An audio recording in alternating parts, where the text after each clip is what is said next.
can't accept the loss, I'm hard-headed. There's a little bit of madness to my method. Many falling off that fine line that I'm treading. I risk anything to be great, and I'm not letting nobody rob me of my victory.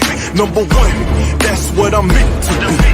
When by any means, only thing that makes sense to me, I can make nice or make history. I got that dog in me, yeah, turn me up. Big energy, got the crowd going nuts. I got that dog in me, Annie up.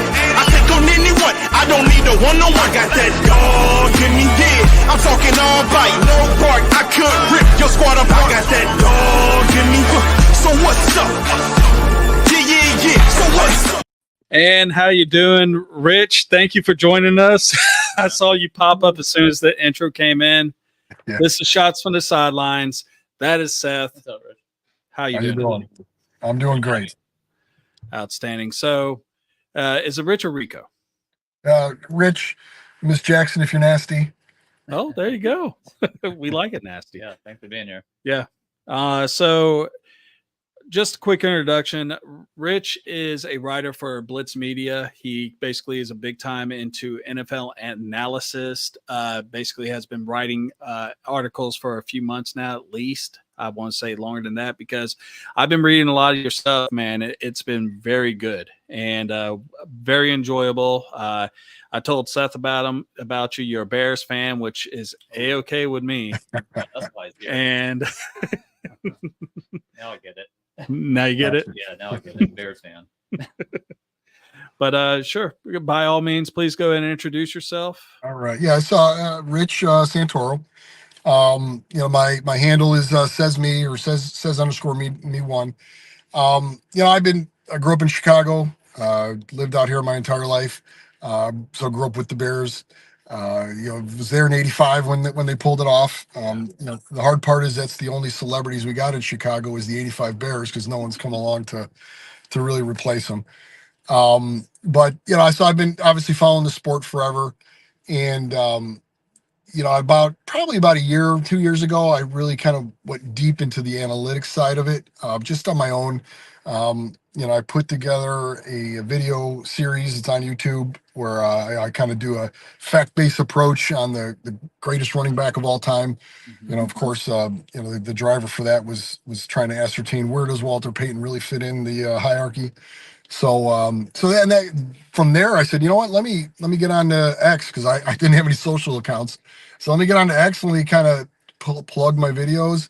And, you start making posts and meeting people. And, I start sharing some of my ideas or the way I like to post my content with, analytics and data-based. And that caught on with a lot of people, like yourself, for example. And so you just kind of get people that you can interact with regularly. I connected with Ryan over at Blitz Sports Media, told him I'd be happy to write for him and do my thing on there. So that's been fun. It's been a couple of months, like you said, trying to make it data oriented, fact based. Everyone's got an opinion, and if we're going to go by opinions, I'll just use my own. But if we can, layer some data in there and kind of substantiate it, that's kind of where I'd come from on it.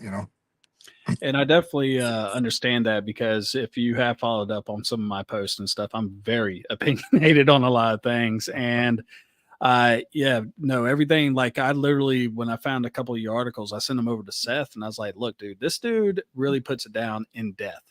Yeah. Good stuff. And I was like, if you really like your last article that I remember reading was one where you're talking about receiver matchups. Mm-hmm. And you're going really deep into the way the defenses are and also how you think that offenses were going to handle it. Now, when you're talking about NFL analytics, what really got you into really looking into that side of what you're doing? Well, my line of work is I work in quality management as a director of quality in the medical device industry. So data breakdowns and analytics are essential to the way I think. So, again, going. Oh, yep. Hope he'll come back with us. Yeah, well, eventually, and I was getting into it too, Rich.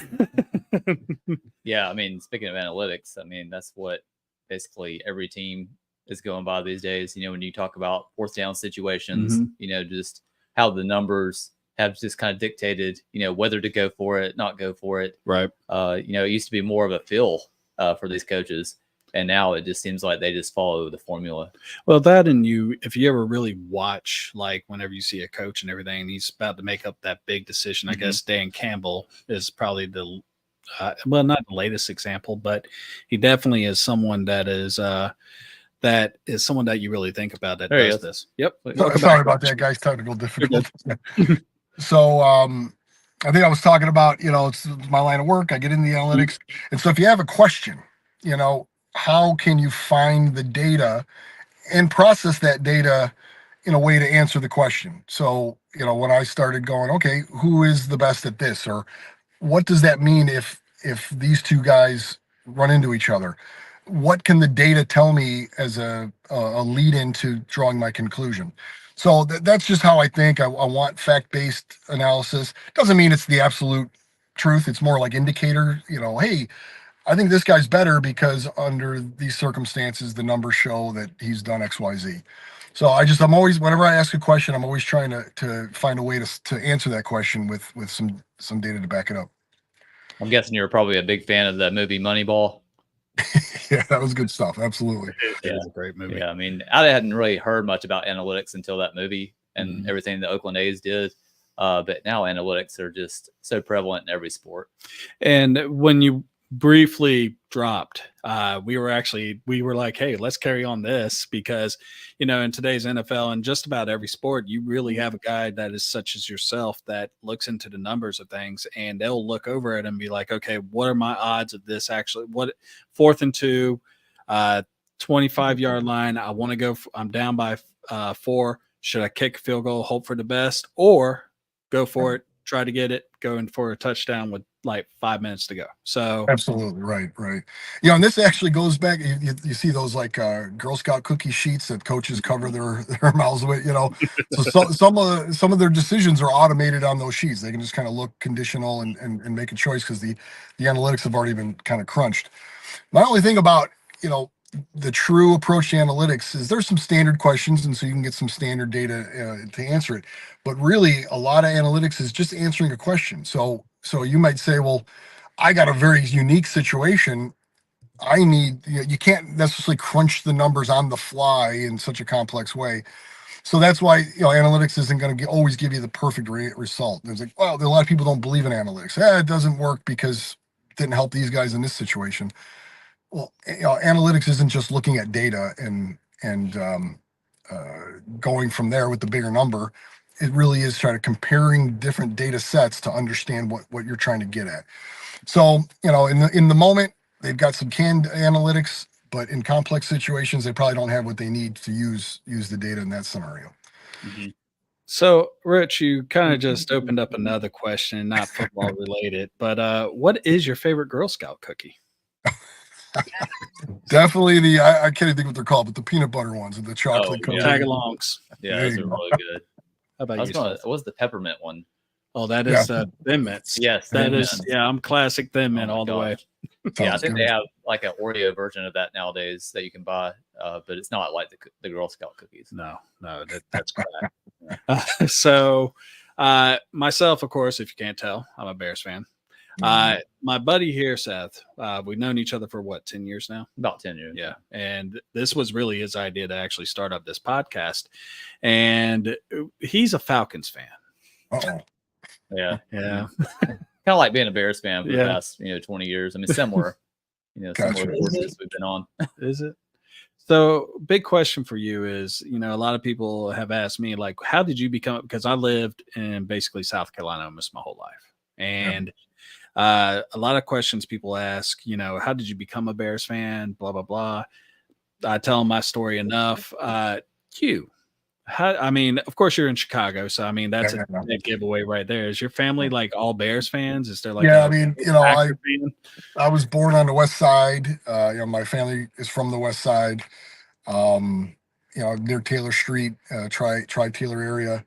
And, I moved out in the suburbs when I was younger, but, we're Chicago born and bred. And so Bulls fan, even in the 80s when they were terrible, I was a Bulls fan. In the 70s when the Bears were terrible, in the 2000s when they were terrible, I've just always been a Bear fan. But that said, I'm also, I root for teams because I know how good they're doing, how good their players are, and if the numbers, say, hey, wow, these guys got it together. They've got a great offensive scheme. Right now I kind of favor San Francisco and Buffalo. These are kind of two teams that caught my imagination. I like the way they play. I love looking at the numbers behind the performance for Josh Allen, because he really does the lion's share for that team. He stands out more for his team than other quarterbacks do for theirs. Even if he doesn't have the overall same results, because I've created a metrics called impact analysis. So it's like, how does their performance translate to win-loss vis-a-vis the strength of their line, the strength of their defense, the strength of the skill positions, and you adjust the score. And so that, hey, a guy with a good performance becomes much higher on the impact rating because you're factoring in those other things. Now, that's interesting you bring up both those teams. Me and Med have gone back and forth this season talking about maybe both of those teams kind of missing their window. How do you feel looking at your numbers, analytics? Do you feel like they still have a good chance of getting a title with the current lineups? Yeah, I mean, I think Buffalo's kind of out of their window, because I mean they've really kind of done some roster changes, some main players that are different. Their defense has gone through changes. Von Miller doesn't produce the way he did. I think Allen is exceptional. I think he's the QB2 in the league, and he can carry them so far. I don't think he can win a championship by himself. So of course there's more than just him on the team. So I don't want to overplay it, but under the circumstances, I don't think they can win beyond maybe second round. Do you think the Amari Cooper edition kind of bumps them up a notch? I like it. I like them having a real wide receiver one. Diggs was obviously a wide receiver one. He had his issues. I'm kind of glad he moved on. He seems to be doing well in Houston, so God bless him. But yeah, so they're Shakir really isn't. He's more of a utility receiver, and they got some deep ball threat with I can't think of Coleman. Yeah, and so Amari is your true wide receiver one. I think he was being wasted in Cleveland, to be honest with you. Yeah, sure. So I think that's a great addition. Will it help? Absolutely. Is it enough? Probably not. But then touching on San Francisco, I think they're still in their window. It's just everyone's kind of hurt right now. Yeah, they're beat up. So if those guys are healthy, I guess I hear that all the time with teams. Well, if he stays healthy, that's going to be But loss last week with Ayuk going down. Yeah, and I mean that it kind of really set the stage, because a lot of people, like me personally, I'm still on San Francisco's bandwagon of saying, hey, they're going to make the playoffs. Yeah. And a lot of people, they're like, man, they're pretty beat up right now. And now I'm starting to actually say the same thing. I mean, lucky for them, Mason has just been so good for him in the backfield. He'll be back in a second, folks. Yeah, I really don't feel like they've missed McCaffrey that much. I mean, obviously, his ability as a receiver is unmatched. Sorry about that. I keep getting a call that comes through, kicks me off. Sorry about that. You're all right. You're a very popular man. Yeah, we were just talking about how Mason has filled in so admirably for McCaffrey. My audio's down. Let me come back in. You're good. So yeah, just really impressive. A guy that was, I'm trying to remember, was he undrafted or a late round draft? It was late round draft, I believe. I mean, just unbelievable job. Yeah. It just seems like that system, whoever they plug in at running back, always seems to be productive.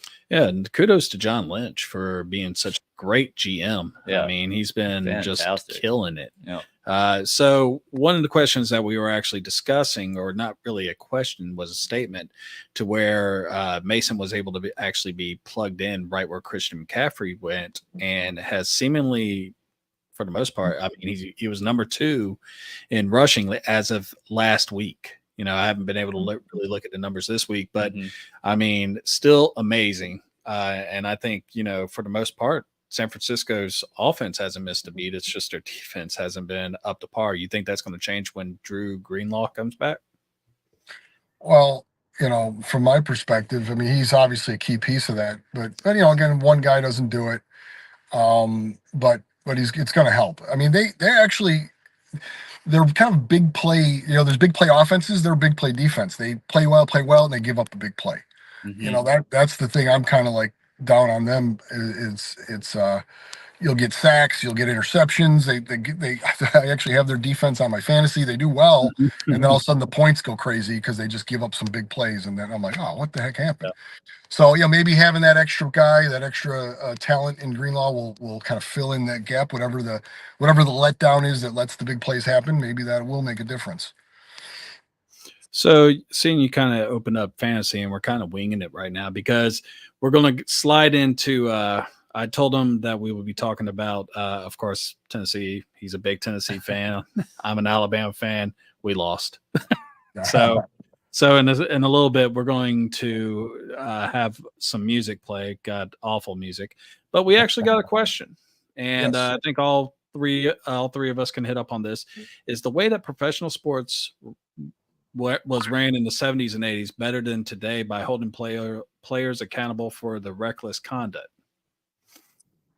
I'll let Rich answer that one first. Yeah. So if I understand that, was it better in that how they held them accountable back then or nowadays?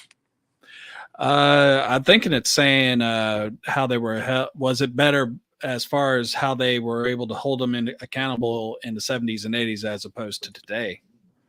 Huh. I mean, it feels like today there's a lot more rules and a lot more enforcement and a lot more fouls and for quote unquote misconduct. So I don't remember as many roughing the passer penalties back in the day. And that's one thing that just annoys me is how careful they are with quarterbacks these days. It seems like since Brady's retired, they've kind of laxed on it a little bit. Mm-hmm. But when Brady was still playing, if you even touched him, it was personal foul. Yeah. And the more high priced they become, the more they want to protect them. I mean, that's what's the driver behind a lot of these penalties is in the way they're interpreting roughing is because hey, we got a fucking $60 million quarterback. You need to. So I think they're talking to the league and saying you got to protect our guys. So I don't know that it's football driven. I think it's personally just a business thing to protect quarterbacks. They're over. I think quarterbacks are overvalued. I've done a couple articles on that. You can't do it without the help. And one great quarterback obviously adds, but they don't do it by themselves. I look at some of these first round draft choices who are getting paid $55-60 million, and they're not able to execute because all the money's going to them and they're not building up a whole roster. Right.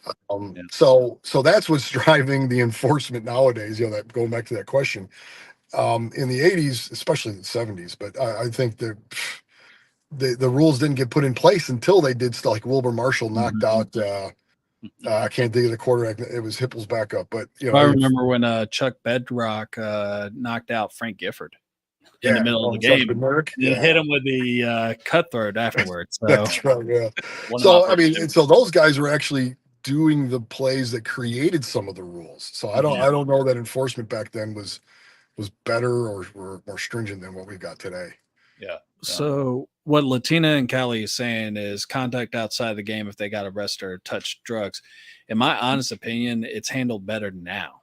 Oh, yeah, absolutely. Back in the 70s and 80s, there wasn't social media. There wasn't like a person holding a camera, or there wasn't like video surveillance everywhere to where these people would actually get caught. I mean, case in point, Ray Rice. I mean, he knocked out his wife in the middle of an elevator, and it was caught on a security camera, and he immediately got released. Same thing with, in some cases it doesn't work. I mean, we got Alvin Kamara doing his yearly workouts over in Vegas by stomping on people, and and you got that was his entourage. Come on, that was his entourage. Yeah. Realistically, Lawrence Taylor may not have been the guy he is if they were cracking down on. Exactly. Off the field behavior. I mean, he was known as a wild partier. He did cocaine like crazy. He would send prostitutes to his opponent's hotel rooms. And I mean, he definitely was like, if there's someone that probably should have got cracked down back then, it was him. Yeah. I mean, like, for instance, the receiver for the Lions, Williams, just getting the 2-game ban for PEDs, just kind of in the middle of the season.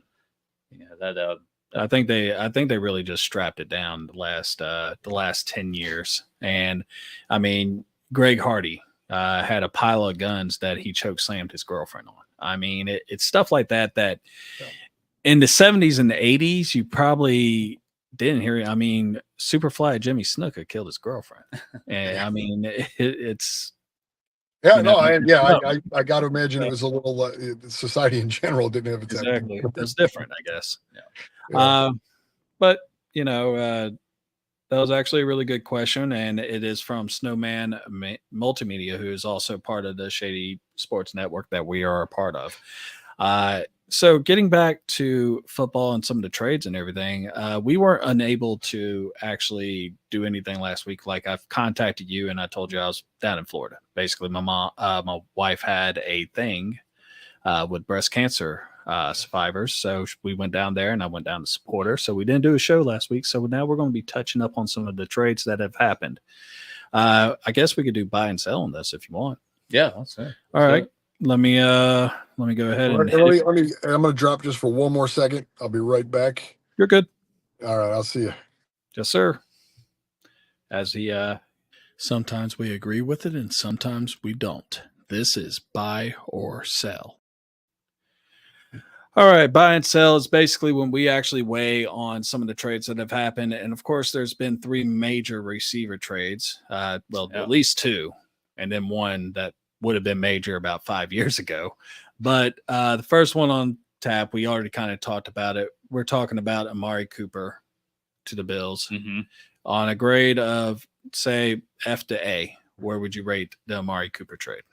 Man, I think it's a solid B. I mean, obviously, Amari Cooper isn't, a front line, just stud receiver anymore, but I still think he's really solid. And playing for the Browns, with Deshaun Watson, obviously nobody's going to look that good. So going over to a new quarterback and Josh Allen, we saw it last week. He scored a touchdown, first week out there, not even knowing the offense. So I think that's a big improvement, considering they didn't really have much outside of Shakur and Coleman. So I give it a solid B. Yeah, I'm going to go ahead and agree with you. I'm going to give it probably a B plus because I like how Rich was talking about it, and we'll just move on to the next player after this. I like what he brings to the team. The fact that, I didn't really get to comment on it when he was with Cleveland. The fact that he was a 1,000-yard receiver in Cleveland, it speaks volumes by itself. I think he was doing a pretty stand-up job when teams could actually lock in on him. Yeah. And he was all they had in the passing game. I know David Nayuk was doing a little bit better. And of course they brought in Judy from Denver, but that's not a ton. No. And, him going to Buffalo was probably the best thing that could have ever happened to him. Oh yeah. For him, it's a dream come true. I mean, this is kind of the end of his career coming up. I mean, what they give up, a 3rd round 25 pick and then a 6th round pick or a 7th. Yeah. Yeah. So, I mean, I think for Cleveland, it's also a good trade because you're going nowhere this year. You might as well get some compensation, some decent compensation. And a 3rd round pick, I think, is pretty solid for them. Very, very solid. So you gave it a B. I'll say B as well, even though I'd probably say B plus. I'm back. Sorry, but I'm with you guys. I gave it a B. I think, when you got a quarterback who's arguably the worst quarterback in the league in Cleveland, thrown to you, you're not going to be able to produce. So for him, it's a great chance to kind of make a last run, like you said, and then they get some pieces to try and rebuild. And last year, we kind of saw his game go up once Flacco came in and played towards the end of the season. We saw him start putting up some numbers. So I think it's just been Watson that's just been holding him back. No, I agree. I agree with that 100%. In fact, I believe that the Watson era in Cleveland's over. I think we might not see Watson in the NFL again. Possibly. I think the universe is done with him. Next player up on the slide is Devontae Adams, of course, coming in from Raiders to the New York Jets for basically just to hook up with his BFF from Green Bay and Aaron Rodgers. This is one of those deals where I believe it was also a 3rd round pick. Yeah, conditional 3rd round pick. Could be a possible 2nd round pick if they do like some magic, which I don't see is going to happen. I think it's like AFC. He has to be on the starting roster for an AFC championship, I think, and it could go up to like 2. Yeah, something like that. Anyway, we didn't really get to see a whole lot in this past week when they were playing the Bills, I believe. What, The am Bills? was it the I can't remember who it was. I know they Anyway, lost. I know. Yeah, no, they took an L. Oh, So, Steelers. the Steelers. Yeah. Okay, my bad.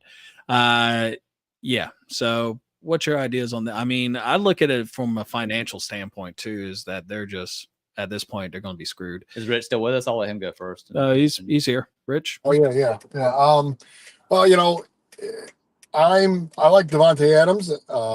He obviously was kind of in the same boat that we talked about with Amari. You got a quarterback situation that's not favorable. He's kind of wasting away out there. So he's looking for something. I just don't know that New York is the answer. Because I think that Rodgers, while he's still kind of a mid-tier quarterback, he's nowhere near the peak he used to be at, and essentially he's washed as far as I'm concerned. Yeah, that game last week, I mean, that really was disappointing. You had the new offensive coordinator, the new acting interim coach, and they seemed like they had some juice that first quarter and a half.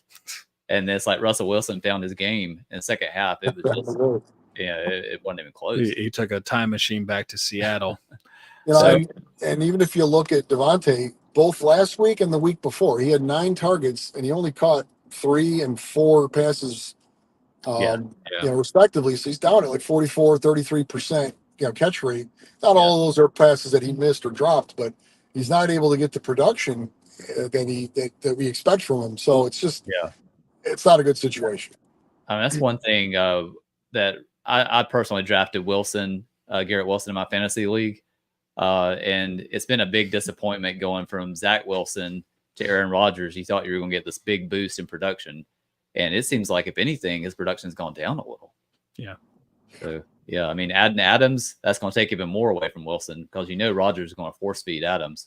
Yeah, and I mean, like I said earlier, you look at the financial obligations that they'll have. I think they said that they restructured the contract where he could actually get released at the end of the year. So this is basically an all-in rent a player. Rent a player, yeah. And also at the same time, Devontae Adams is 32. Like he's more towards the twilight than what Cooper is, which I think he was in his late 20s. So, I mean, what do you guys give us as far as a grade? I give it a C+. I'm not too excited for the Jets because it doesn't really feel like it's going to move the needle at all. I mean, last year it felt like Aaron Rodgers, they had him set up on this pedestal. He was running out there with the American flag. Here comes Captain America. And 4 plays later, he's down. And I think in a lot of ways that 1 year you're chipping away the rust and everything, but that's a lot of rust that accumulates over time. And I think after this season, Aaron Rodgers is gone. Kind of like Rich said, he's washed. Yeah. So I just don't see him playing after this year. Rich, what kind of grade do you give this deal? Yeah, I guess, it doesn't hurt or make them worse. So it's not like it's a D or an F or anything, but it certainly doesn't boost them. It doesn't help Devontae, in his last run here. So a C, I guess, is appropriate. C-. Yeah. Yeah. I'm saying boat as you guys. I mean, I just feel like he said earlier, they're just kind of dead in the water. I mean, just no juice. And AFC is just too tough. It is. And the last one that we're actually going to talk about is, of course, happened earlier today. Or it was yesterday. And that would be DeAndre Hopkins getting sent from Tennessee to the Chiefs. DeAndre Hopkins sent out a tweet earlier today thanking the Titans for letting him go to the Chiefs. This is a move, of course, that I think is pretty decent. I'll be honest. I'm not really high on DeAndre Hopkins. Of course, I think that his prime's past him too. But you look at that receiving core and the way it's been kind of ravaged this year. They brought in Hollywood Brown. He was going to be the number one. Solid pickup, gets hurt, IR. Then Rashee Rice comes, he's actually blowing up. He's getting like 10, 12 targets a game. Yeah, amazing and gets his knee tore up. So this is a desperation move because let's be honest, they don't have shit. Yeah. Even your boy Schuster's out. And I know you love some Schuster. Oh, I love some Schuster. Let me tell you. I'm almost at the point, Rich, where I feel like the Chiefs can just roll anybody out there and they're still going to win. I mean, it is.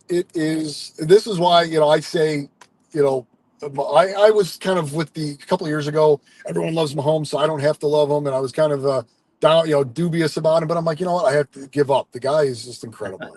That's He's how I, the only that's how I am. the only quarterback playing at a peak level who's in the all-time discussion, right? There's great ones like Allen, but Mahomes is in the all-time discussion. Yeah, and the fact that he's leading the league in interceptions right now, I believe, more than touchdowns. They're still undefeated, So in terms of the trade, I like it because it gives him a veteran receiver. He hasn't had a veteran receiver in a while. True. Someone who maybe, because that's what Kelsey brings. He's savvy, he's smart, he knows how to get between the zones when the play starts to break down. So if Hopkins can bring some kind of veteran savvy and work with Mahomes, I think it could be a difference for him. It can boost them, and not that they need it because they're already kicking ass. But like you said, even Rashid Rice before he got injured, he's a relatively newer guy. Worthy's in there; he's a rookie. So this gives a veteran receiver that I think Mahomes and a creative coach like Andy Reid. Andy Reid, sorry. So a creative coach like him can take advantage of. And so maybe I give it a B+ because I think some interesting things can happen. Since you're a numbers guy, just curious because I've been fascinated by the drafting that Kansas City has done the last several years. Me and Med have talked about it. If you just look at their drafts, just the value they're getting in the mid to late rounds is just insane. Yeah. I mean, I haven't seen a front office this good since, was it Ozzie Newsome in Baltimore? Oh God, yeah. When he would, other than quarterback, he did great. Yeah. So man, I mean, that team is mostly, draft picks. It's not like they bring in a lot of big name free agents. And I think when you don't have to play the quarterback sweepstakes anymore because you've got Mahomes, you're able to really, they spend their time, they invest their time and energy, their thought power. They say, what else do we need? And they kind of maybe go into a deeper analysis on other things, whereas a lot of other teams are still trying to find their own Mahomes, Yeah, and we haven't talked about Pachenko going out. I was going to say a lot. Yeah, exactly. Jeez.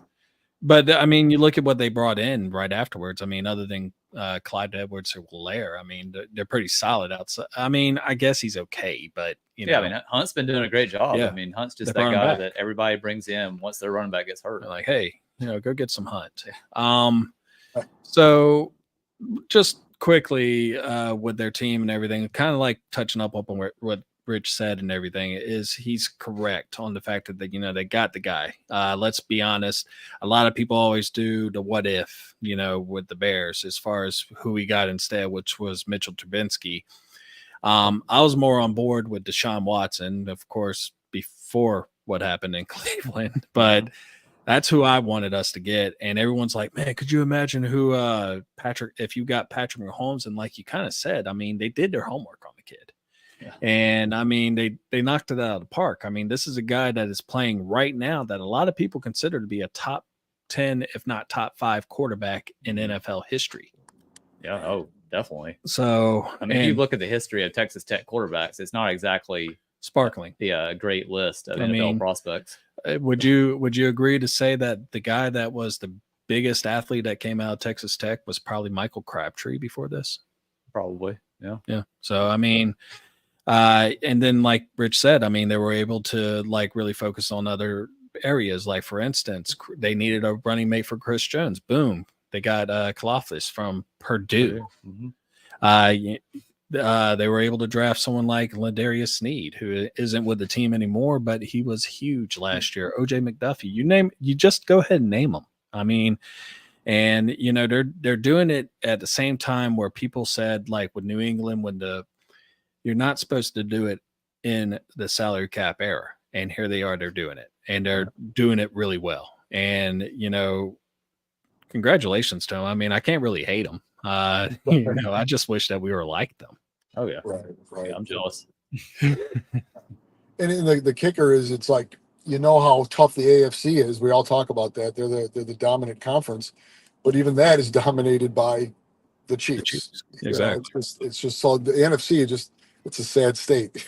Real quick, Rich, while we still have you, so AFC, we're talking about who is the team you think can give them a fight in the AFC Championship? Who's the team you have? So I think I'm going to go with Baltimore on this one. I wrote an article before the season where I was like, this addition of Henry it's Oh my what's God. going to unlock the offense. Oh So my God. I predicted they're gonna slow down their RPOs. They're gonna go to more play action, use Henry to run so that the play action's got some gravity, and then now you can develop Lamar's passing game, because he's always been a fair passer, but not great. He was a Mhm. big threat with his legs, and he still is, but he's able to leverage the way the defense has to account for Derrick Henry to improve his passing game. He's throwing 4 touchdown passes in a game. He's getting 300 yards plus.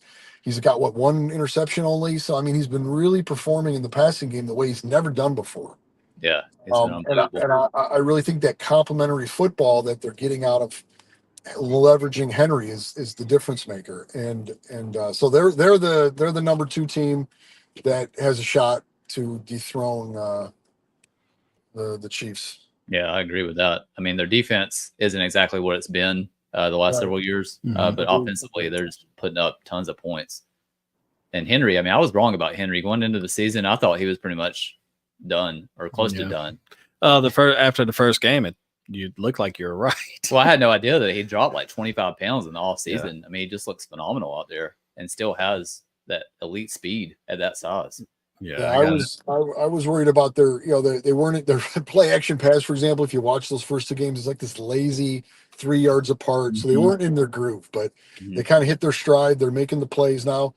And like I said, their RPO ratio has been reduced by about 20%. So they're putting less of the onus on the run option with Lamar, and he can focus on the passing game.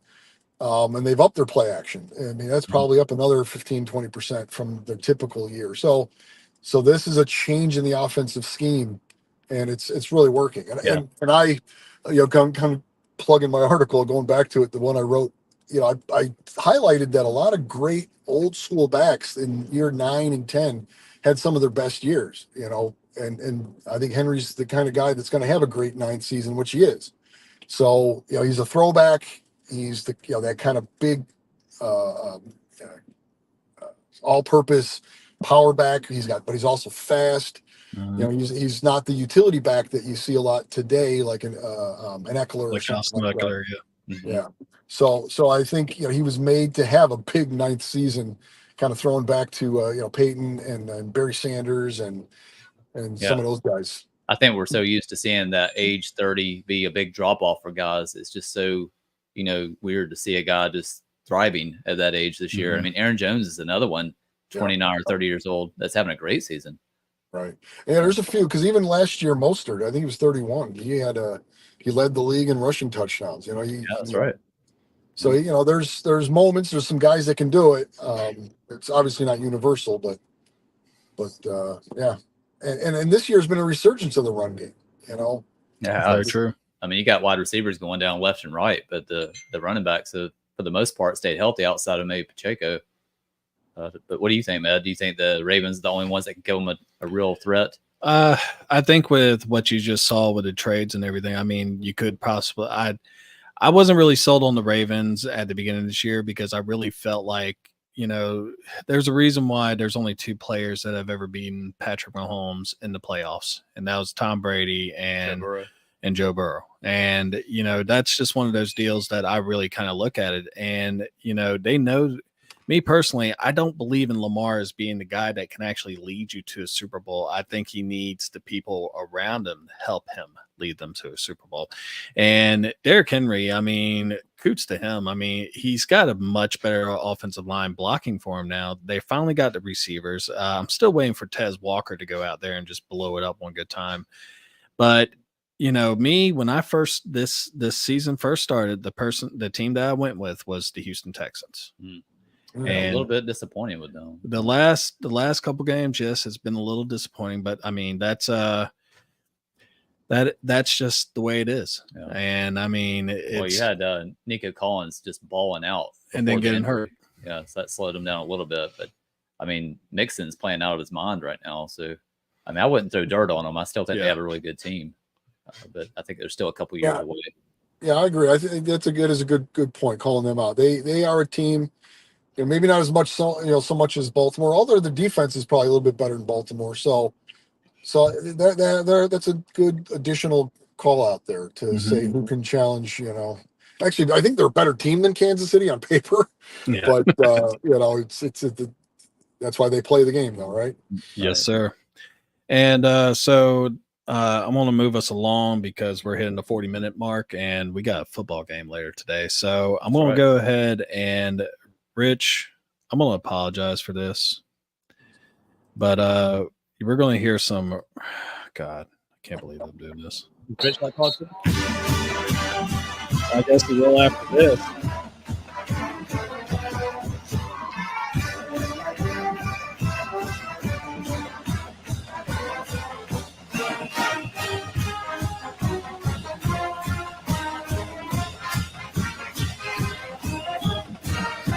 Okay, that's enough. I can't do it. I never get tired of it, dude. I'm glad that one of us definitely is not tired of it. Just real quick, someone is asking me about if I have a Cash App or anything. I'm not Shady Sports Network by himself. I'm actually Shots from the Sidelines. So I am just a show that is on the network. And I'm going to get to one of your questions you asked earlier after we. Maybe your Shady Shots from the Sidelines. Shady Shots from the Sidelines.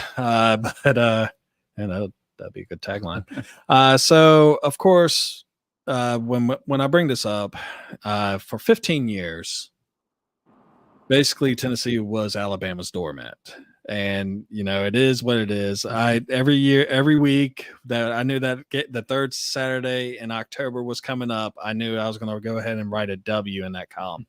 But for the last 3 years, dude, congratulations. Two out of 3 is not bad, is how Meatloaf would say. And, it's 24-17. It was a really good, back and forth game. And, I mean, I'll let you take it away on this one, dude.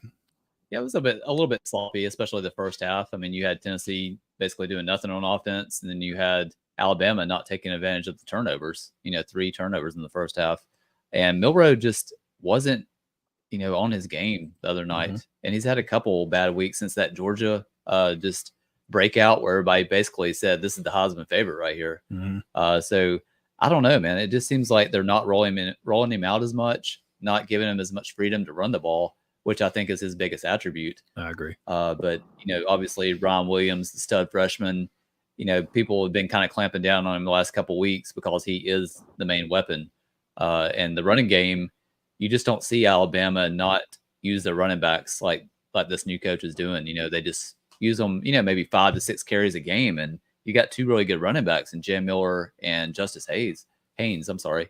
So I don't know. I think just with DeBoer, they're going to have to find their rhythm. And it seems like it's running out of time because they already have 2 losses.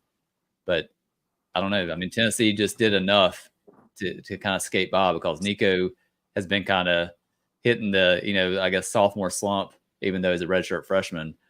He just hasn't been playing great. But the second half, he did enough, just to kind of get him over the hump. And, like you said, a hard-fought game, a rivalry game. I mean, it's never going to be like it was with Saban again, where you're winning 15 straight. But I think it'll be a rivalry that goes back and forth, hopefully for the next several years. Rich, do you follow college football, SEC at all? Yeah, college ball has always escaped me. He's probably dozing off this I conversation. don't have much to contribute there. Well, I mean, when we talk about how this pertains to the NFL, I think Milroe a couple weeks ago after that Georgia game. Oh, he was projected as like number 1 pick. Yeah, like top 5 pick. Yeah. And now I think its stock has kind of slipped a little bit. But I think every team has to have, another weapon. And when teams shut down your number 1 weapon, you got to have somewhere else to go. And Alabama's got to find that. And touching up on what the game was, it was a defensive struggle for the first half. And Rich, we'll try to speed this part up because then we'll go. Do your thing. But as far as like the game went and everything, it was a defensive struggle from the very beginning. It just back and forth. No ball movement other than 7 points in the first half. Now, when the second half came up, it was like, I wouldn't say floodgates opened up, but it actually was an entertaining game. There was a lot of drama. There was a lot of, like what's about to happen. And, of course, Tennessee fans, being as classless as they are, when they go ahead and tear down the goalpost again. I really didn't understand that. I mean, you just beat them 2 years ago, so why rush the field and tear down the goalpost? Because that's what y'all do. But yeah, it's Alabama, so I guess they have to. Yeah, I reckon. But yeah, I mean, it was an entertaining game, and maybe a little more entertaining than the next one we want to talk about, Texas and Georgia. Oh, which was not entertaining at all. No, for the first half, at least the first half. Towards the last quarter, it was a little bit better, but still. Yeah, I mean, Texas scored a few touchdowns and made it a little bit interesting, but never got really close. It was never in doubt. It was 23-0 at halftime. Yeah. I mean, it was just 100%. And you know what really confused me is that Coach Sarkisian pulled Quinn Ewers after he was just getting destroyed. At one point, he was just getting destroyed. They insert Arch Manning for like one drive, and then they pull him out and put Ewers back in, and they're like, "Oh, we think we should go for the veteran quarterback." It just didn't really feel like a desperation. It did, and you know, hats off to Georgia. I mean, a lot of people, myself included, said, you know, Texas is going to probably ride this on in. Well, they'll still be in the college football playoffs, but a lot of people were really anointing them as possibly the national champion, especially after the fact that Georgia had a close call against Kentucky, lost to Alabama. And, you know, I was joking with Georgia fans, you know, they're like, "Oh man, y'all lost to Tennessee." And I said, "Oh, well, you know, y'all lost to the team that lost to Vandy." So, I mean, I felt really good. What's happening here? Cutting out. You cut out. We could still hear your golden voice. Yeah, I feel really good about Georgia in this game just because what you talked about, everybody was piling on Texas, and it just seemed like they hadn't really been tested this year. You know, Michigan, not what they used to be. So, I mean, yeah, they dominated Michigan, but Michigan is not Michigan. Yeah. So other than that, you know, they play kind of sloppy against Mississippi State. You know, they hadn't really played anybody. So Georgia comes in and basically punches you in the face. And how do you respond? And just the body language of Ewers and Arch Manning on the sidelines, it's like they were shell-shocked. And, you know, and this is the defense we're used to seeing from Georgia, not the one we saw against Alabama. So, yeah, I mean, kudos to Georgia. They just went out there and dominated Texas on their home field. Yeah, I mean, it was just unreal. And the fact that Texas, like, they just really put it on them. And, you know, really, it stakes the claim that, you know, a lot of people felt like when Oklahoma and Texas were coming in, that they were going to kind of just roll over to SEC, and it just didn't happen. Yeah. Yep. So, yeah, I mean, that game was a little bit of a dud, but yeah, let's get back to what Rich is here for, the NFL. That's right. We're going to go ahead and get in some predictions.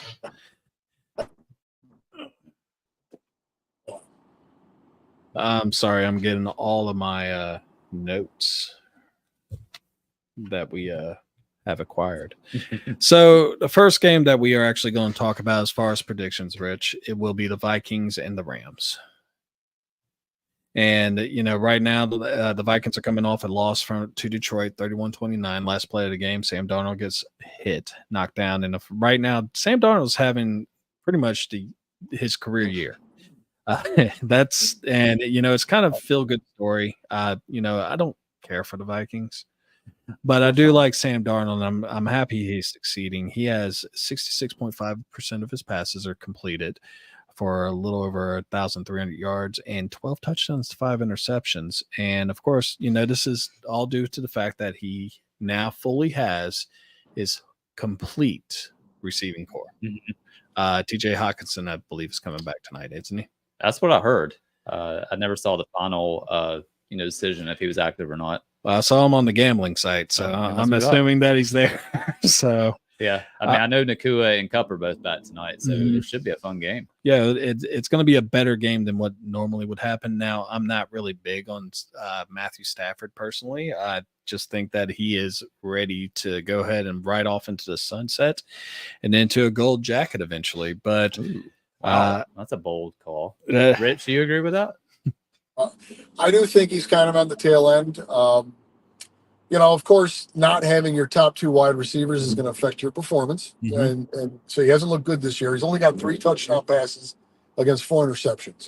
That's not Yeah. great. What about the Um, gold jacket part, though? Do you agree with that one? oh, yeah, look, I mean, he's got Super Bowl. He's got some pretty good, block of seasons with great numbers. I don't know what the voting criteria is. I think we got a lot of quarterbacks that fit his profile in history. So it's kind of Mhm. tougher for a good quarterback, even a great quarterback, to get into the Hall of Fame. Someone with much worse performance back in the 70s would have got in. Whose career would you have taken? I'm sorry, why did I get a brain fart? Oh, was it Eli Manning or Matthew Stafford? Oh, Eli Manning for me.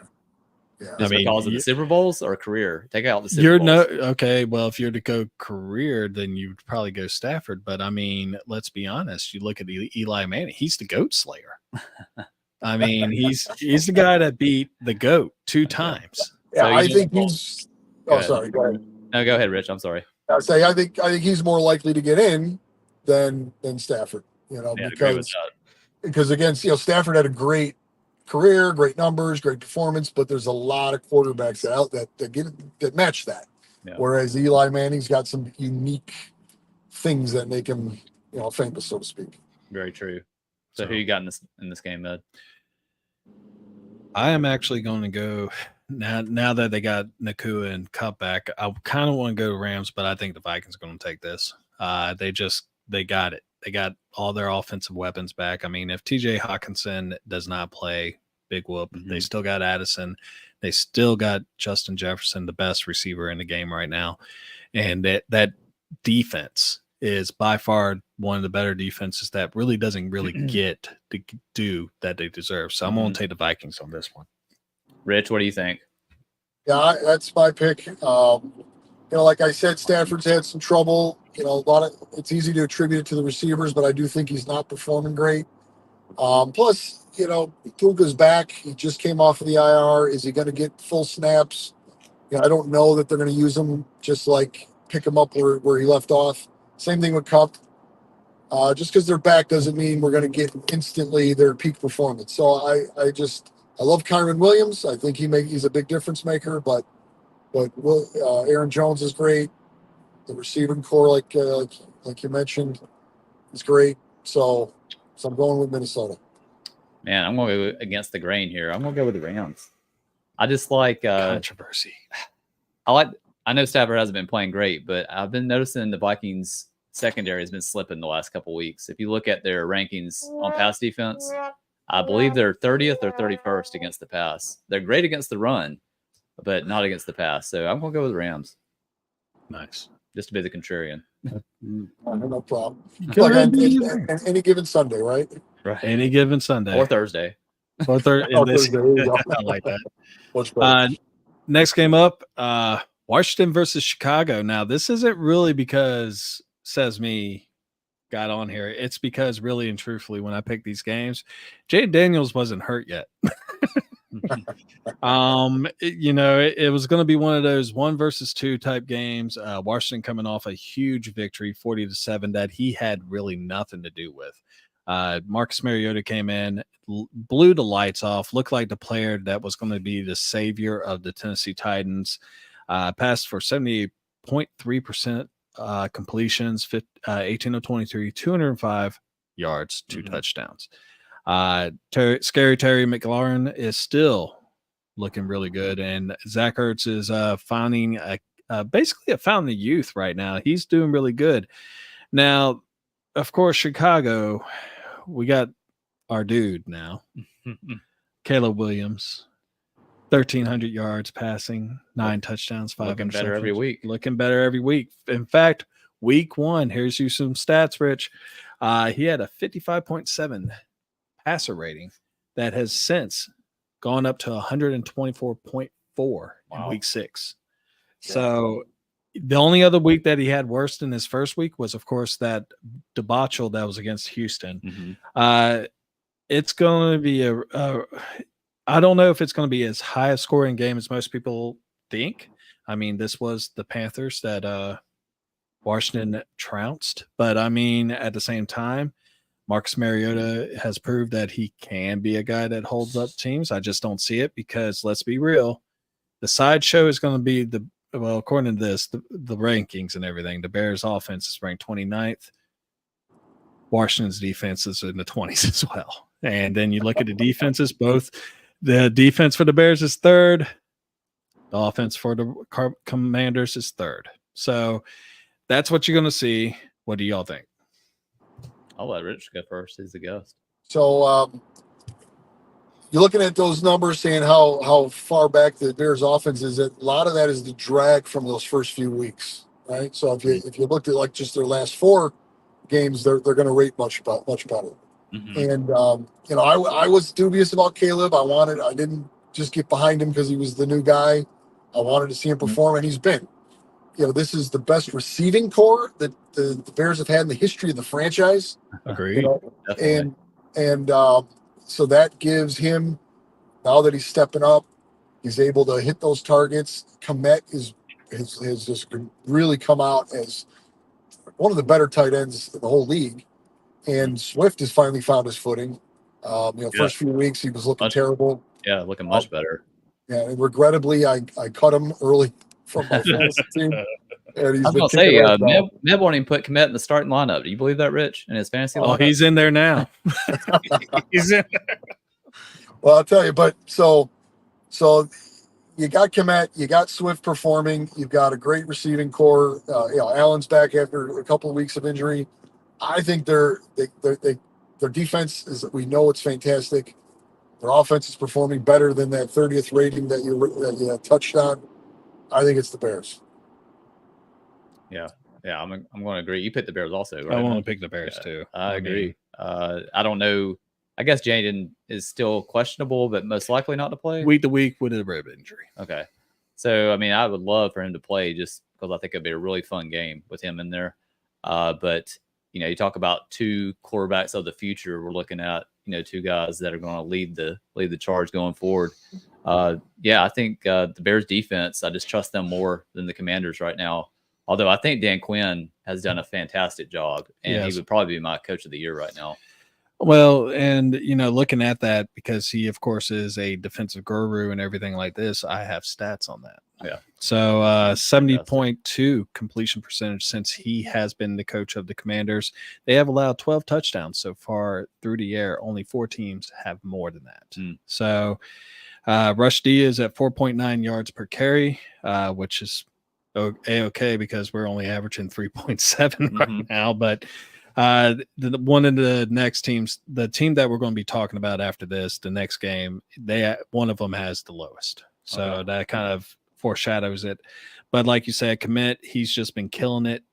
Pretty much kept everything that is a target towards him. 29 targets, 26 receptions, 289 yards, 3 touchdowns. And Adunze has really been stepping up lately. Yes, too. he has. The future looks bright. You got DJ Moore, who of course is our number 1. Keenan Allen, if he can get off the sideline every time, then it would be great. But it is what it is. But as far as that defense, a lot of people talk about, of course,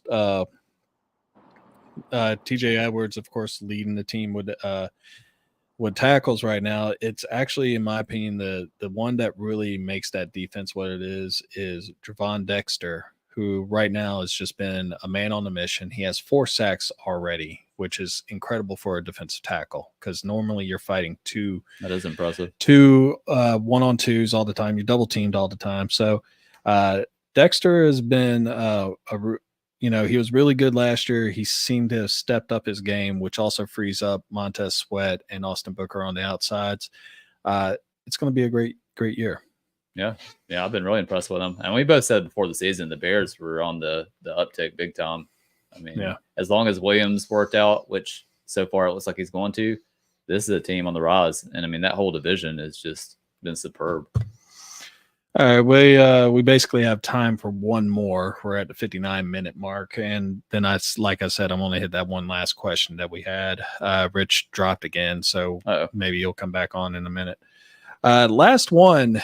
This rivalry has been one that we have actually seen for decades.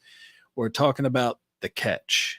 We're talking about Joe Montana versus not Roger Staubach, but I guess Danny White, Troy Aikman, Emmitt Smith. You got Jerry Rice. You got a whole bunch of goats. We are talking about a game that is very lustrous in its history, but not necessarily this year.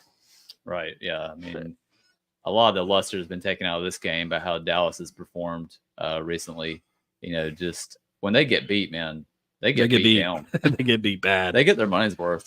But yeah, like you said, the two teams that basically defined the 90s, when I was young, still a teenager, these two teams went at it. I think Deion Sanders, me being a Falcons fan. Sorry again, fellas.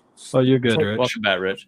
Yeah, we're just talking about the Dallas-San Francisco kind of rivalry in the 90s and how, just premier it was back in those days, but not so much this year. Right. But, I mean, I just don't know what to make of this Cowboy team. I mean, are they like the Jets and they're just kind of dead in the water at this point, or do they still have some hope? Oh, there's no hope. Yeah. And not in my eyes. I mean, what I alluded to when we were talking about the Chicago Bears and everything, like you said, this is I alluded up to the history of this rivalry. And, of course, you have Terrell Owens, posing the middle of the star. You have the catch. You have, of course, all those NFC championship games for 4 straight years where they played each other each year. And, I mean, it was a slugfest each time. Amazing rivalry. And then you look at what's going on now. I mean, it's a tale of two different things. One, you have all the injuries that San Francisco's dealing with. Two, you have a owner that just cannot mess with his team any more than he's had to. You got people that are getting overpaid. You got on one team, you got a guy, John Lynch. Like I said, it's really with the 49ers, it's just the injuries that they've had. Yeah. Like half of their starters are down. And, you look at it, it's like Saving Private Ryan. People are just laid all over the field. And, it ain't Brock Purdy's fault, even though he hasn't really helped that much too. Right now, he's having his worst year so far. I thought he started out pretty well, but the last couple of weeks he's come back down to earth. But like you're saying, I think there's still plenty of optimism for the 49ers once they get some guys healthy. But kind of the opposite for the Cowboys. I feel like in that division, they just need to blow it up. Yeah, they are in trouble. Yeah, and I have no idea what they were thinking, not going out and getting a running back in the offseason. That's something that is going to continue to haunt them. Just every game this year. Right now, they are dead last in rushing. Which, whenever you think of a Dallas Cowboys team, that's not something you normally think of. They are averaging just 3.5 yards per carry. Rich, what do you make of that decision not to bring in somebody to compete at least with Rico Dowdle? He's still there? Yeah, he's there. Okay. I mean, we thought it was a bad decision. I mean, it just baffles me. This Can is the you Dallas. hear me, guys? Yeah, we got you now. Sorry about that. All right. So I was going to say, it really is baffling that they what they've been doing with their backfield. They got rid of Elliott. They brought him back. Well, so what was that all about? Then Rico, I think, is got potential, but they're not building around him, not giving him a chance to really kind of develop. And then, Pollard, why did they let him go? Maybe it was a money thing, but it was like they've just been making bad decision after bad decision in the backfield. Yeah. And it's been a disaster. And it's hurting them because I believe in complementary football. And I think this year is really showing how important that is because defenses are catching up on the passing attack. Yeah. And so you got to give them something else to deal with, and that's a good run game, and they don't have it. So it's hurting their passing game. So who you got in this game? Oh, it's going to be the 49ers. I mean, really and truthfully, it's not the offense. They still have the second-ranked offense in the league. So, I mean, it's just they can't stop. I mean, I think part of that is they get down by so much, they just start throwing it all over the field, and rack up some second-half points. But, man, this team, you just gave all that money to Prescott. What is Prescott, 32? Yeah. Well, he's in his 30s. Yeah. I don't know his exact age, but, I mean, I understood CeeDee Lamb getting his bag. Well, yeah, CeeDee Lamb. In the top 3 receivers right now. I mean, hell, a lot of people were picking him number 2 in fantasy leagues. So, I mean, and that really adds to it. But The defense is actually top. I don't understand how the 49ers are 3-4 right now. I really don't. It's a tough schedule. Yeah, but I mean, you got Jordan Mason who has 95.3 yards per game. You got, I mean, Debo's had a pretty good. Well, when he's healthy, he's had some good games. Jawan Jennings had a good game. Just the 49ers, I think that system, kind of like Kansas City, they can plug in guys and still get production, unlike a lot of teams. But 10 players on the IR. That's why they're 3-4. Yeah, I mean they're scraping their third stringer at this point. But yeah, I think both Jennings and Ayuk are out, right? And then I believe Jennings is out. Actually, he was questionable. Yeah, Juan Jennings. Their number 1 and number 2, their backup running back is out. The guy who stepped up and got all these great numbers, now he's out. Yeah. So it's just really, really, it just is what it is. Maybe it's going to tank their season, but they still have the talent. It's just not on the field, unfortunately. Right. Yeah. I mean, at least Pearsall came back last week, after being shot in the preseason. So he came back at a good time with these guys going out. Very, very true. He took it like a champ too. I mean, how manly are you if you get shot in the chest and you walk yourself to your stretcher? I mean, I don't like Florida Gators, but that's pretty manly. That's extremely manly. He definitely has taken my man card. But was it Brian Robinson last year getting shot like 5 or 6 times in his legs for carjacking? I mean, these guys are otherworldly as far as that goes. Just real quick note, Dak Prescott, richest contract in all of NFL, has rewarded him with a QBR rating of 48.9. Yeah, I like Dak. He seems like a good guy. It just seems swell. It's a bad situation there. It's getting kind of toxic there.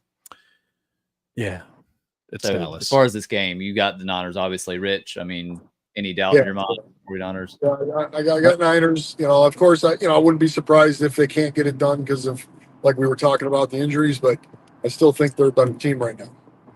Yeah, I guess I'll complete the hat trick. Yeah, all three of us, Niners. Yeah, I'm gonna say all three of us are Niners on that one. Because we're running a little late. Typically, we would actually talk a couple college games. Are you down with not doing that? Yeah. Okay, yeah, so Tom. And besides, Seth told me before we got on, he was like, there wasn't really that much. So we're scraping the bottle. But there is one last question. And Latina and Callie actually asked us, do the players from the 70s and 80s seem healthier than nowadays? Now, I can actually say this because I guess. Yeah, go ahead. No. No. Today, a lot back then players played because they had no choice but to. If you did not play, you played hurt. Yeah. Truth be honest, and Seth is probably tired of me saying this, but I don't remember half of my senior year in high school because I played with concussions. Yeah. And you already kind of knew what the questions were and everything like that. But my body is pretty beat up, and I played all the way up to where I was 21. And, I finally realized that, hey, my genetics is not going to help me out. And of course, as soon as I quit playing, my genetics popped in from my dad. And it was like, oh, now you had the size of a football player. It's rough. And, back in those days, you basically, you just tried to play through it. You tried to make your money. You tried to do what you could. There wasn't many players like Jim Brown who were financially secure and could go into Hollywood and start having movie roles and make money that way. Mm-hmm. A lot of players back in those days, they typically had 2 jobs, and, you weren't making the money that you make now. And, nowadays they're with the helmets being custom fitted to your skull and stuff like that. You got brand new pads. You got basically doctors 24/7 now that will sit there, and their whole deal is to actually make sure you don't get hurt. And I wish that I had some of the stuff that I see kids have nowadays from when I played, because I wouldn't be having headaches 23 years after my last down. I wouldn't have moments where I can't remember what I ate the day before. I wouldn't be having these problems probably because I would have had a helmet that actually fit my little head at the time. Yeah. So me personally, y'all could say what y'all want. I think Mike Webster, Hall of Fame center for the Steelers back in their glory years, committed suicide because of the problems that he suffered with CTE or PCTE, which is post-concussion syndrome, something I suffer from. So, no, I'll say it like that. 70s, 80s, you were basically told, if you're not playing, you're not a man. Yeah. And that was just the way it was. And it even went into the 90s. And I would say even the early 2000s. Yeah. What's your ideas on that, gentlemen? Yeah, I mean, I'm with you on that. You know, the back in the day, it was, you know, they were tough guys and they weren't playing for the millions. And so they played through the injuries. I mean, you know, look, Peyton, who's my favorite player of all time, he's known for having been dependent on painkillers. You know, he played, you know, he only missed one game his rookie season, and he played for 12 years straight through. But there's plenty of games where he stepped on the field, got a few carries, and then went off because he was playing through injuries. He was just determined to be out there. Well, they don't let that happen nowadays. You know, there's a lot of guys who got some kind of injury and they sit out, load management, whatever you want to call it. That's because the league requires it. You know, they're like, we're not. The guy might be in better shape than on IR than an active player was back in the 80s, but they're putting him on IR just because they want to avoid long-term effects of those injuries, as well as protecting their investment so you can get back on the field. So there's that too. But yeah, the excess care and medical treatment and time off that players get nowadays is because of what we've learned from what guys went through in the past. Yeah, I mean, perfect example, Malik Neighbors the last couple of weeks. I mean, if you saw him go down, I can't remember who they were playing a couple weeks ago, didn't look bad at all. You know, it's kind of his head bounced off the turf a little bit. But, you know, they keeping him out for 2 weeks for a concussion, you know, that just would have been unheard of back in the 70s and 80s. Yeah. But like you're saying, you got to protect your investment. We're talking about a guy that, you know, outside of Justin Jefferson and maybe one or two other guys, this guy is the future at wide receiver. So they're just so careful these days. I mean, Tua supposedly about to come back. You know, it's just one of those things where one more concussion for that guy, and I think he's done. You know, so I think he should stop now. Yeah. Personally, so it's I mean, I agree with both of you. You know, 70s and 80s. I just started watching in the 80s, probably, which I've told you, Med, 85. That Super Bowl run by the Bears was like my first memory of professional football, watching them beat down the Patriots. But yeah, it's just a completely different day and age with, you know, what they can do technology wise and the medical care that these guys are getting. So yeah, I mean, it's a great thing. I mean, you mentioned the guy committing suicide. I mean, Junior Seau, one of the best defensive players I can remember from my childhood. I don't know about you, Rich. Do you play Tecmo Bowl growing up? Oh yeah. Oh my God. I love being Junior Seau on defense. Yeah. I mean, just unstoppable on defense. But yeah, I mean, it's him and Derek Thomas. It's just a huge difference, and I'm glad they're doing that for the players. But yeah, I do miss some of these just vicious, you know, headhunters. You know, guys like Steve Atwater, guys out there, Rodney Harrison, looking to take you out. Yeah, that was just some entertaining plays, just dangerous plays. Right.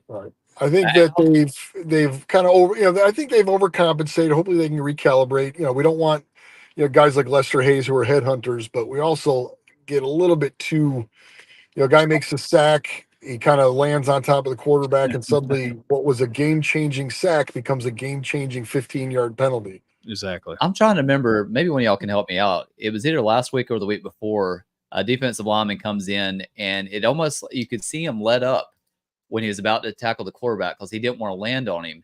So he just kind of pushed him, and the quarterback was able to maintain his footing, rolled out, and completed a pass down the field. I can't remember who that was, but that was just an example of a guy coming in, you know, kind of unblocked, and he was almost afraid, you know, to really unleash on the quarterback because of the penalty possibility. Do either of you guys remember that, or have you seen that? Yeah, I don't remember the play specifically, but I certainly, you know, I've seen stuff where guys are plowing into the quarterback instead of tackling him because they don't want to go down with him. Right. Yeah, they don't want to put their body weight on him, and then the quarterback I'll say as a matter of fact, there was that interception, that the pick six that Love threw. Was it 2 weeks ago, maybe? Mhm. He was in the end zone.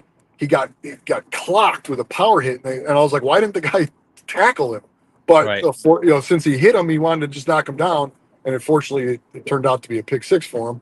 But Yeah. that was an example of the guy just trying to plow into him and not actually wrap him and go Mhm. down with him because he didn't want the penalty. Yeah, I completely agree with Rich. They have to recalibrate, some of these No, things. no, definitely. Because it just, Well, they nerf defenses. Yeah. I mean, it's like you're thinking so much as a defensive player, like, where can I strike this guy, that it takes away from their ability to do their job. Right. and like y'all were just saying, and you basically nailed it right there, is that whenever you play defense, and I was defensive end and I played left guard, you react. In defense, you react. In offense, you have two advantages right from the get-go. You know where the ball is going, and you know when it's getting snapped. Defense, you have no advantages. You just react to what's going on offense. And yeah, you're talking about a little tackle box that, at one time was basically the body, and now it's shrinking down. It's kind of like the strike zone in the Major League Baseball, where they're trying to make it to where it's like they want the offense to hit a home run every single play. And it's frustrating for me as a defensive player. That's why when people are like, oh man, that game was boring, it was only 3-7. Hell, I loved it. Like, yeah, finally I get to see my boys, hit someone. But, at the same time, a lot of people don't realize that with the concussions, that movie Concussion with Will Smith, that was probably one of the defining moments as far as like people really taking account with health. And a lot of people don't really realize it's not the big hits that really cause the issues. It's the small hits that you usually have. That's why a lot of people like, what's his name? Cleveland's left tackle, Joe Thomas. He even said that he can't remember what he stuffed like 15-20 minutes before that sometimes. Wow. And it's because you constantly get those hits on your head because you're in the trenches. And a lot of people, they see the big hits, they think that that's the issue. It's not. It's repeated hits. So other than that, Rich, by all means, tell everyone that we got right now where they can find you, sir. All right. Yeah. Thanks again for having me on, guys. So, if you find me on X, it's easy. At says_me1. That links out to my YouTube channel. I've only got one set of videos, but it was a labor of love, a passion project. I did the greatest running back of all time video series. I'd love it if you check it out, leave some comments, tell me what you think. I intend to do the same thing for quarterbacks, wide receivers, tight ends. But it's a labor intensive effort. So if anyone's interested, go check it out. Check me out on X and over at blitzsportsmedia.com. I kind of get an article up about once a week. And thanks for having me on, guys. It was great talking with you. Looking forward to it. Yeah, looking to talking to you on X. Oh yeah, no doubt. And also a special shout out to Latina and Callie. Basically has stuck with us throughout the whole episode. We actually got our first donation from them. Wow. So I won't say what it was, but thank you. Thank you. And also at the same time, thank you. I'll let my wife know. Thank you for saying, how awesome she is. She puts up with me. So, I mean, that's your plus. I can vouch for that. Yeah. So anyway, that will do it for tonight. Rich, if you want to talk to us for a couple minutes afterwards, more than welcome. And all right. Thanks again, Rich. This is it. Yeah, Seth, Ed, thank you, guys. Thank you. Peace out. Later, y'all.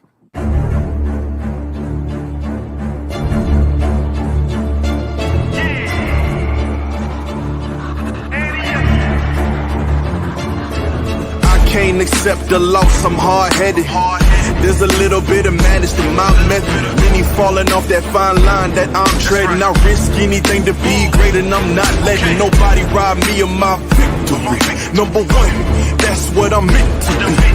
When by any means, only thing that makes sense to me, I can make nice or make history. I got that dog in me, yeah.